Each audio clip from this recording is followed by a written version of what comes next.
Assalamualaikum warahmatullahi wabarakatuh. Perkenalkan, nama saya Marjaya. Saya mahasiswa Institut Medika Dr. Gigi Suherman, Prodi S1 Keperawatan semester 7. Di sini saya akan menyampaikan amanah yang ditugaskan oleh dosen saya, yaitu Ibu Dr. Trisel Setianingsih, SKM MKM, untuk menyampaikan apa saja jenis-jenis penelitian dan tipe-tipe desain penelitian. Langsung saja, mari kita simak video berikut ini.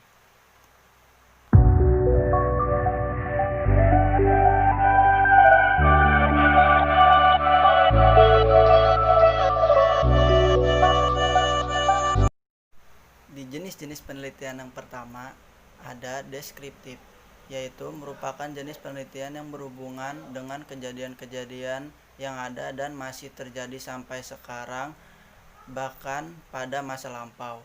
Yang kedua ada korelasional, merupakan penelitian yang bertujuan untuk menentukan hubungan antara dua variabel atau lebih.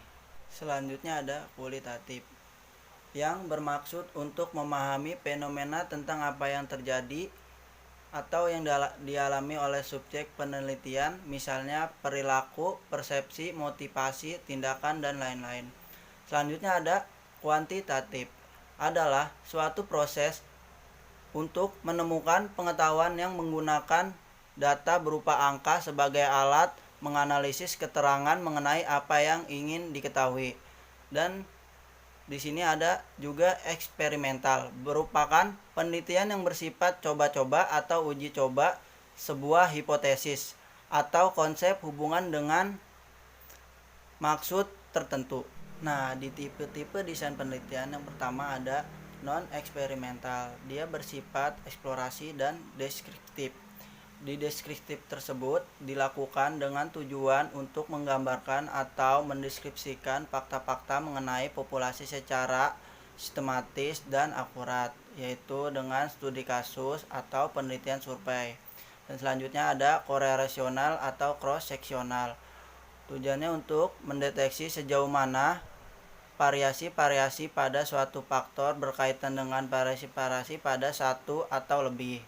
Nah, di non-eksperimental juga ada kausal komparatif, yaitu penelitian ini difokuskan untuk membandingkan variabel bebas dari beberapa kelompok subjek yang mendapat pengaruh yang berbeda dari variabel bebas. Contohnya, desain penelitian kohort dan penelitian kasus kontrol, merupakan kebalikan dari desain penelitian kohort, di mana penelitian melakukan pengukuran pada variabel terkait terlebih dahulu.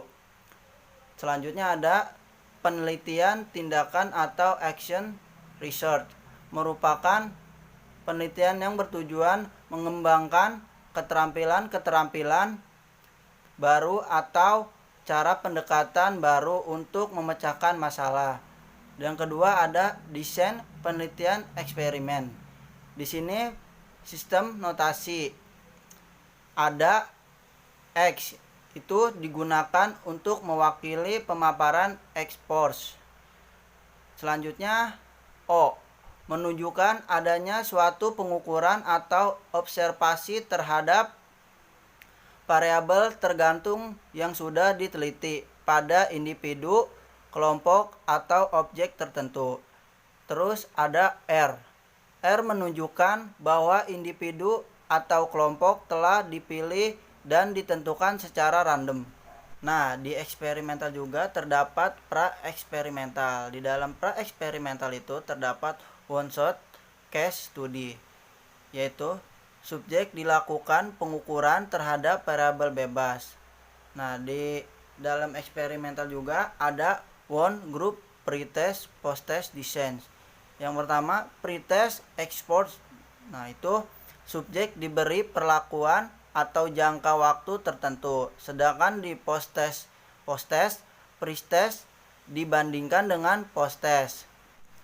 Nah, di pra-eksperimental juga ada static group comparison, yaitu merupakan modifikasi dari desain one group pretest post-test design. Dalam desain ini terdapat dua kelompok yang dipilih sebagai objek penelitian, yaitu desain penelitian eksperimen semu atau kuasi eksperimen, berupaya mengungkap hubungan sebab akibat dengan cara melibatkan kelompok kontrol dan kelompok eksperimen. Yang kedua, desain eksperimen sungguhan, yaitu true experiment, memiliki karakteristik dilibatkannya kelompok kontrol dan kelompok eksperimen yang ditentukan secara acak. Yang pertama ada pasca tes, yaitu dengan kelompok eksperimen dan kontrol yang diacak. Yang kedua ada pra tes dan pasca tes dengan kelompok eksperimen dan kontrol yang diacak. Yang ketiga, gabungan desain pertama dan desain kedua. Mungkin itu saja yang bisa saya sampaikan. Mohon maaf bila ada salah-salah kata dalam penyampaian. Sekian, wassalamualaikum warahmatullahi wabarakatuh.